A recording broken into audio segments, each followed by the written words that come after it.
Hello viewers, কেমন আছেন আপনারা সবাই? আশা করি আপনারা সবাই অনেক অনেক ভালো আছেন। বিজনেস স্ট্যাটিস্টিক্সের ধারাবাহিক লেকচারে আপনাদের সবাইকে স্বাগতম। আজকের লেকচার হচ্ছে সেন্ট্রাল টেন্ডেন্সির 11তম লেকচার। এর আগে আরো 10টা ক্লাস নেওয়া হয়ে গেছে সেন্ট্রাল টেন্ডেন্সি হতে। আজকে আমরা হারমোনিক মিন গণনা করব। কিভাবে খুব ইজিলি হারমোনিক মিন নির্ণয় করা যায় ওইটা দেখব। হারমোনিক মিন থেকে বোর্ড কারেকশনে কোনো প্রশ্ন আসে নাই, যদি চলে আসে তাহলে যাতে আপনারা পারেন, এর জন্য হারমোনিক মিনের জাস্ট একটা ক্লাস নিব, একটা ক্লাসে সবকিছু ক্লিয়ার করে দিব। সো শুরু থেকে শেষ পর্যন্ত ক্লাসটি মনোযোগ সহকারে দেখবেন। আশা করি হারমোনিক মিনে কারো কোনো সমস্যা থাকবে না। আচ্ছা, হারমোনিক মিন বের করার জাস্ট দুইটা সূত্র আছে, আমরা এই দুইটা সূত্র মনে রাখবো। এইচএম দ্বারা কি বোঝায়? হারমোনিক মিন বা তরঙ্গ গড় বের করার সূত্র। গণসংখ্যা না থাকলে এইচএম ইকুয়াল হবে n divided by summation 1/x। n হবে গণসংখ্যা, n হবে কি? মোট গণসংখ্যা। n দ্বারা কি বোঝায়? মোট গণসংখ্যা বোঝায়। আর সামেশন 1/x, x দ্বারা বোঝায় কি? x দ্বারা কোনো কিছুর সংখ্যা হতে পারে, অথবা হতে পারে সেটা ক্লাস ইন্টারভেল, শ্রেণীব্যক্তিও হতে পারে। এখানে শ্রেণীব্যক্তি দিয়ে লিখি নাই, যদি আসে তাহলে ওই টাইপেরটাই আসবে। তারপর শ্রেণীব্যক্তি আপনারা ওইটা করে নেবেন মেইন বই থেকে। আচ্ছা, গণসংখ্যা থাকলে HM equal n divided by summation f into 1/x। আমরা আজকে একটা অঙ্ক করব যেটাতে গণসংখ্যা আছে, ওইটার অঙ্কটা করব। আচ্ছা দেখেন এখানে কি দেয়া আছে। প্রবলেম 11 দিয়েছি। From the following data compute the harmonic mean, মানে নিচের তথ্য হতে হারমোনিক মিন বা তরঙ্গ গড় গণনা করো বা নির্ণয় করো। এখানে x এর কয়েকটা মান দেওয়া আছে, 10, 12, 14, 16, 18, 20 এগুলো দেওয়া আছে। আর f মানে গণসংখ্যা, এগুলো দেওয়া আছে। কি দেওয়া আছে? 5, 18, 20, 10, 6, 1 এগুলো দেওয়া আছে। তাহলে ফার্স্ট আমরা সূত্রটা মনে রাখবো। যেহেতু এখানে গণসংখ্যা দেয়া আছে, ফ্রিকোয়েন্সি দেয়া আছে, we know that HM বা harmonic mean equal n divided by summation f into 1/x। এখন দেখেন ফার্স্ট আমরা একটা টেবিল তৈরি করতে হবে, কারণ f into 1/x এর মানটা লাগবে আর n এর মানটা লাগবে। এগুলা কিন্তু এখানে দেয়া নাই, ওই তথ্য হতে আমরা বের করতে পারবো এটা। এখানে লিখবেন ক্যালকুলেশন অফ হারমোনিক মিন বা table for calculation of harmonic mean, এইভাবেও লিখতে পারেন। তারপর এখানে x f এর দুইটা গড় দিবেন, বা আগে বলি কয়টা সারি দিতে হবে। এখানে দেখেন কয়টা সারি আছে। এখানে দেখেন 1 2 3 4 5 6 7, 7টা সারি আছে। যতটা সারি থাকবে এখানে ততটা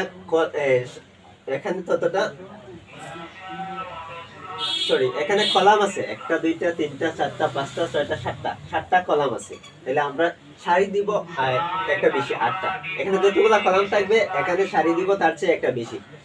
এখানে কয়টা আছে? 1 2 3 4 5 6 7টা। আমরা কয়টা দিব সারি? 1 2 3 4 5 6 7 8টা দিলাম, ঠিক আছে। আর এখানে এইগুলা কিভাবে দিব এটা মুখস্থ করার দরকার নেই। ফার্স্ট আমরা কি লিখব? x এর মানগুলা বসাই দিব এখানে। তারপর লিখব f এর মানগুলা বসাই দিব। তারপর দেখেন এখানে সূত্রে কি আছে? 1/x আছে, 1/x আছে। তাহলে আমরা এখানে কি নিব? 1/x মানে কি? 1/x মানে কি? 1 কে x এর মান দিয়ে ভাগ, মানে 1 কে 10 দিয়ে ভাগ করলে পাবো 0.1000। আমরা দশমিকের পরে 4টা ডিজিট নিব। এখানে দশমিকের পরে কয়টা ডিজিট নিব? অল টাইম 4টা ডিজিট নিয়ে অঙ্ক করব। আচ্ছা, তারপর 1/12 ইকুয়াল আসবে এত, 1/14 ইকুয়াল আসবে এত, 1/16 ইকুয়াল আসবে এত, 1/18 ইকুয়াল আসবে এত, 1/20 ইকুয়াল আসবে এত। এখন দেখেন এখানে কি আছে? Summation f into 1/x। তাহলে আমরা এখানে f into 1/x এর মান বের করব, আর ওইটা সবগুলো যোগ করে দিলে পরে পেয়ে যাব সামেশন f into 1/x। আচ্ছা, এখানে এটা কিভাবে বের করব? f into 1/x। এখানে দেখেন f এর মান আছে, 1/x এর মান আছে। তাহলে f into 1/x মানে এটা ইনটু এটা, এটা ইনটু এটা, মানে এটা ইনটু এটা পাবো এটা, এটা ইনটু এটা পাবো এটা, এটা ইনটু এটা পাবো এটা। এইভাবে বের করে নেবেন এগুলা। তারপর কি করবেন? এখানে সবগুলা যোগ করে দিবেন, এখানে 0 পয়েন্ট এতে তো আসে, আমি এগুলা লিখি নাই। 0 পয়েন্ট দিলে যা, না দিলে তা। সামনে 0 থাকলে এটা দিলেও হবে, না দিলেও হবে। চাইলে আপনারা এখানে দিতে পারেন, না দিলেও কোনো সমস্যা নাই। এই সবগুলা কি করবেন, যোগ করবেন, যোগ করলে পাবেন এটা। আর যেহেতু সামেশন যোগ করব, এজন্য যোগ মানে কি সমষ্টি বা সামেশন, আমরা কি করব summation f into 1/x equal এটা যোগ করে লিখে নিব। আমরা সর্বোচ্চ কয় ডিজিট লিখব, দশমিকের পরে চারটা ডিজিট লিখব। এখানে আসছে 4.4369। আচ্ছা, আর এখানে টোটাল ফ্রিকোয়েন্সিকে যোগ করে আমরা n ইকুয়াল লিখে নিব। এই সবগুলো যোগ করবেন, n ইকুয়াল কত আসবে, 60 আসবে। তাহলে এখানে সূত্রটা লিখবেন, we know that hm equal n divided by summation f into 1/x equal n এর মান বসাইবেন। আপনারা নিচে নিচে করবেন, এখানে যেহেতু জায়গা অল্প আমি সাইড দিয়ে করে দেখাই দিচ্ছি। n equal কত 60 divided by summation f into 1/x, summation f into 1/x equal কত পেয়েছিলাম 4.4369। এখন 60 কে 4.4369 দ্বারা ভাগ করবেন, পাবেন 13.52, 13.52, ওইটাই হচ্ছে আমাদের আনসার। এখন যদি আমাদের এখানে ফ্রিকোয়েন্সিটা না থাকে, টোটাল ধরেন এখানে f এর মান দেয়া নাই, শুধু এগুলা দেয়া আছে, ঠিক আছে, তাহলে n এর মানটা আপনি কিভাবে পাবেন?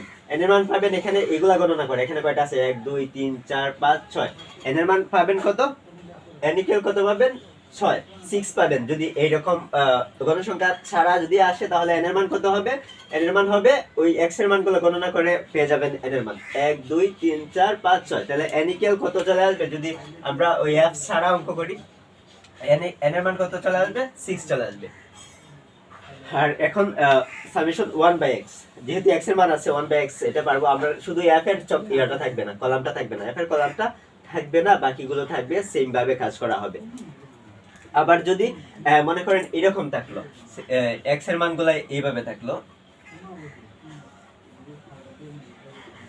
অঙ্ক আমি করে দেখাবো না, আমি জাস্ট বেসিক দিয়ে দিব, আপনারা করতে পারবেন।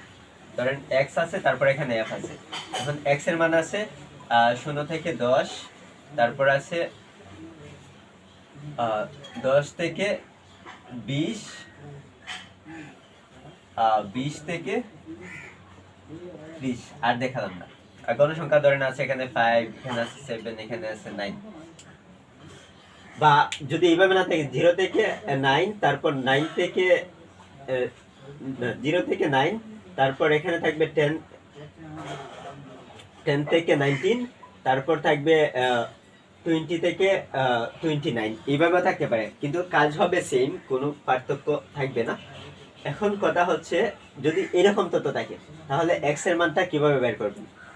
তখন এটা হবে ক্লাস ইন্টারভ্যাল। এটা কি, এটা হবে ক্লাস ইন্টারভ্যাল, বা x দেওয়া থাকতে পারে, এখানে না x দেওয়া থাকবে না, সরি, এখানে কি দেওয়া থাকবে, class interval, ci class interval দেওয়া থাকবে। এখানে কি দেওয়া থাকবে, ক্লাস ইন্টারভ্যাল দেওয়া থাকবে, মানে শ্রেণী ব্যক্তিটা দেওয়া থাকবে। তাহলে আমাদের x এর মান অবশ্যই বের করতে হবে। তাহলে ফার্স্ট কি আমরা লিখবো, এখানে লিখবো ক্লাস ইন্টারভ্যাল, ফার্স্ট কি লিখবো, ফার্স্ট লিখবো, আচ্ছা সবটা আমি এখানে দেখাই দিচ্ছি।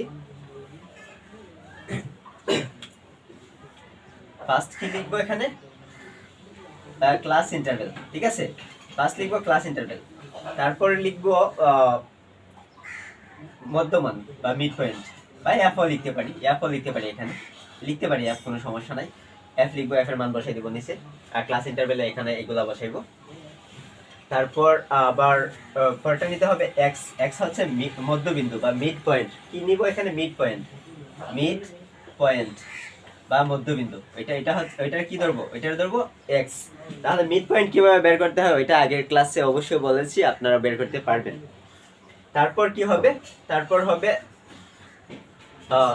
যেহেতু গণসংখ্যা আছে এই সূত্র দিয়েই কাজ হবে।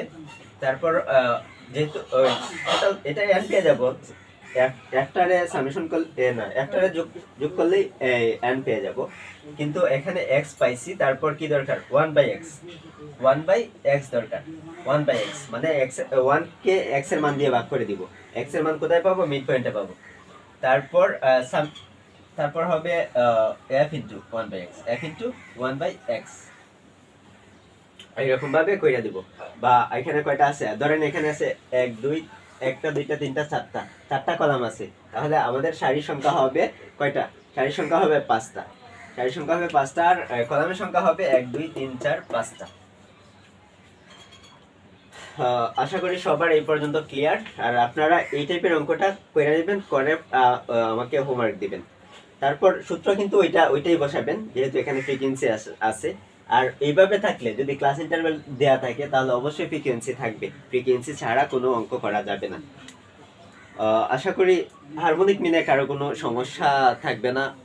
আপনারা যদি কোনো সমস্যা হয় তাহলে মেসেঞ্জার গ্রুপে নক করবেন, আর যারা আমার পেইড ব্যাচে ভর্তি হতে চান তারা অবশ্যই আমার সাথে যোগাযোগ করবেন, আমার ইনবক্সে যোগাযোগ করতে পারেন।